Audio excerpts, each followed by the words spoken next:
পরপর বড় বড় ঘটনা। মালদায় মদই কি অপরাধের মূলে? গোটা রাজ্যের মধ্যে শুধুমাত্র মালদাতে মদ বিক্রির হিসেব চমকে দেওয়ার মতো। রাজ্যের যে কোনো জেলাকে টেক্কা দিতে পারে। শুধুমাত্র মালদা জেলাতেই দোলের সময় গত শুক্র ও শনিবার মাত্র দুদিনে মদ বিক্রি হয়েছে অন্তত 20 কোটি টাকার। এমনই হিসেব দিচ্ছে মালদা চেম্বার অফ কমার্স। যদিও তাদের দাবি এক্ষেত্রে বেআইনি পথে মদ বিক্রিও আছে। লাইসেন্স প্রাপ্ত যে সমস্ত দোকান রয়েছে সেখানে বিক্রি হয়েছে 12 কোটি টাকার। বাকি টাকার বেআইনিভাবে মদ বিক্রি করা হয়েছে। ক্রমশই মদের চাহিদা বেড়েছে এবং মদ বিক্রি অস্বাভাবিক হারে বেড়েছে। সেক্ষেত্রে মালদা জেলায় মদ বিক্রির হার চোখে পড়ার মতো।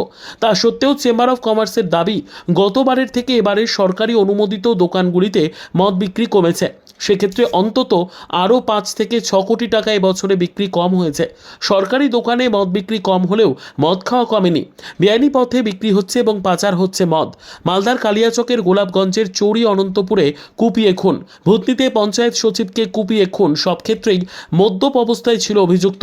এমনই অভিযোগ সামনে এসেছে। শুধু তাই নয়, বৈষ্ণবনগর থানা এলাকায় কিছুদিন আগে সিঙ্গারা আর মদ চেয়ে না পাওয়ায় গুলি করে খুন করা হয় দুজনকে। একজনের মৃত্যু হয় ঘটনাস্থলেই, অন্যজনের পরে মৃত্যু হয়। এমনকি দুলাল সরকার খুনের ক্ষেত্রেও একটি পরিত্যক্ত বাড়িতে নিয়মিত মাদক সেবন এবং মদ্যপান করত দুষ্কৃতীরা।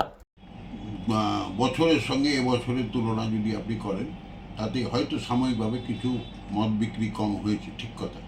কিন্তু মালদার যে পরিবেশ, পরপর এই মদের আমাদের দোল উৎসবের মধ্যে প্রায় তিনখানা ঘটনা ঘটেছে, যে ঘটনাতে মদ কিন্তু জড়িত আছে। মদের সঙ্গে মদ খেয়ে পুরাটুলিতে একটা খুন হয়েছে, একটা আমাদের পঞ্চায়েতের সচিবের হয়েছে, একটা আমাদের বৈষ্ণবনগরে হয়েছে।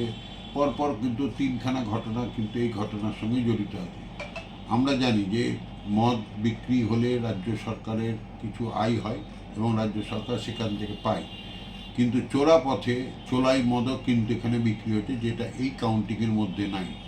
প্লাস তার সঙ্গে সঙ্গে বিভিন্ন হোটেলগুলোতে আগে যে সমস্ত জায়গায় কিনে রেখে দেয়, মানে ঠিক স্টক করা থাকে না, যাদের হিসাবের মধ্যে থাকে না, তারাও কিন্তু এই সময় কিছু মদ বিক্রি হয়েছে।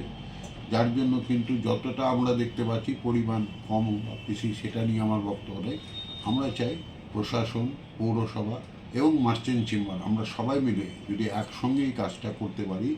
মদ বিক্রিটা বড় উদ্দেশ্য নয়, উদ্দেশ্য হচ্ছে মানুষকে সুস্থ অবস্থায় নিয়ে আসা এবং জেলার যে পরিস্থিতি, একটার পর একটা পরিস্থিতি চলে আসছে, সেই পরিস্থিতিটাকে ঠিক করা। যদি এটা আমরা সবাই মিলে করতে পারি, সব থেকে বেশি লাভবান হবে কিন্তু মালদার মানুষ এবং মালদার ব্যবসায়ীরা সব থেকে বেশি উপকৃত। এখন মদ একটা বিক্রির কেন্দ্র, শুধু বিহার বাদ দিয়ে, গুজরাট মনে বাদ দিয়ে সব জায়গায় মদ বিক্রি হচ্ছে। এখানে ওয়েস্ট বেঙ্গলেও মদ বিক্রি হয়, এটা নতুনত্ব কিছু নেই। সিপিএম আমলেও মদ বিক্রি হচ্ছে, তার আগে কংগ্রেসের ক্ষমতা ছিল তখনও মদ বিক্রি হচ্ছে, এখনও মদ। দুটো যে রাজ্যে আমার যা নলেজ আছে, দুটো রাজ্যে মদের উপর রেস্ট্রিকশন। আবার কয়েকটা শহরে যেখানে মন্দির আছে, বড় বড় মন্দির আছে, সেসব জায়গাও রেস্ট্রিক্টেড আছে। মদ কত টাকার বিক্রি হলো না হলো সেটা আমাদের কাছে ইমেটেরিয়ালস। আমাদের কাছে মেটেরিয়ালস হচ্ছে এই প্রশাসন অ্যাকশন নিচ্ছে কি না। যদি আপনি লাস্ট 3 মান্থ আপনি রেকর্ড দেখেন, জানুয়ারি থেকে আজ পর্যন্ত প্রত্যেকটা ঘটনাতে পুলিশ কিন্তু অ্যাকশন নিয়েছে এবং গ্রেপ্তার হয়েছে। মালদা জেলায় এই দোলের দুদিন 12 কোটি টাকার উপরে মদ বিক্রি হয়েছে, এটা সরকারি হিসাব। তার বাইরে আরও কত টাকার ইলিগাল মদ বিক্রি হয়েছে, নেশার দ্রব্য বিক্রি হয়েছে, সেটা আমাদের অজানা।